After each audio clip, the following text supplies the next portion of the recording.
The news for Friday, May 10th, 2013, from voanews.com. Emergency workers in Bangladesh have rescued a woman who survived 17 days buried in the rubble of a collapsed garment factory complex. Meanwhile, the death toll from the disaster rose to more than 1,000. Crowds erupted into cheers after the woman, known only to media outlets as Reshma, was pulled from the ruins Friday. Rescuers say she survived by finding reserves of water nearby. The collapse of the Rana Plaza Building, 8 stories high and home to 5 garment factories, is Bangladesh's worst industrial accident. Bomb blasts on the eve of Pakistan's landmark election have killed at least 5 people and wounded 18 others. One bombing occurred Friday in North Waziristan, a Taliban and al-Qaida stronghold, killing 5 people and wounding 13 others. The French news agency says the blast happened near political party offices in the region. Another 5 people were wounded in a blast outside an office being used by the Pakistan People's Party in the southwestern part of the country.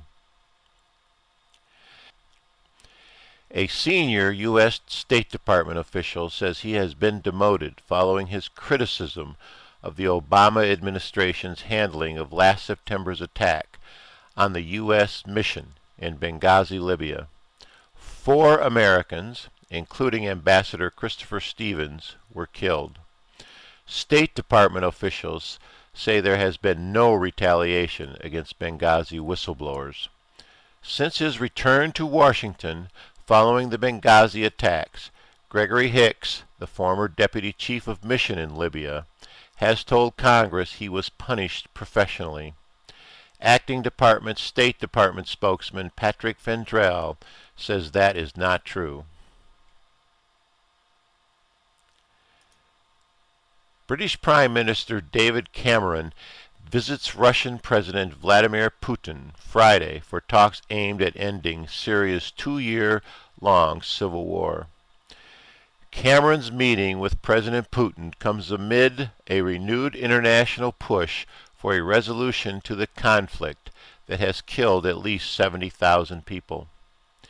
U.S. Secretary of State John Kerry on Thursday renewed his call for Assad to step down, saying he cannot be a part of a transitional government to lead Syria out of its crisis. Meanwhile, clashes continued to break out across Syria. The local coordination committees, an opposition activist group, said at least 22 people were killed in fighting early Friday in various clashes. The U.S. government charged 8 individuals in a worldwide scheme that netted some $45 million within hours. Prosecutors described it as one of the biggest bank heists in history. The individuals stole MasterCard Incorporated debit card data from 2 Middle Eastern banks, the Justice Department said.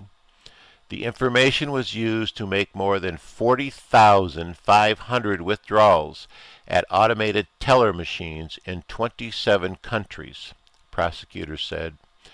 Prosecutors also said the attacks, known as unlimited operations, occurred in 2 separate incidents in December 2012 and February 2013. Prosecutors claim the hackers gained access to companies that processed debit card transactions. They eliminated the maximum withdrawal limits on the cards and then employed cashier crews to take money out of the ATMs around the world. After the cards were shut down, cashiers laundered the proceeds, often by purchasing luxury goods, and sent a portion of the money back to the organization's leaders, prosecutors claimed. North Korea's Supreme Court has detailed some of the charges against a Korean-American tour operator who was sentenced to 15 years of hard labor last month for plotting to overthrow the government. The spokesman said Kenneth Bae was working through churches in the U.S. and South Korea to bring down the North Korean government. He was also accused of bringing more than 1,500 people from North Korea, China, and other countries to what were called plot breeding bases around China. He then gave lectures opposing North Korea. The spokesman said that Bae had confessed to all the charges. He was convicted and sentenced in a closed-door trial that his attorney was not allowed to attend.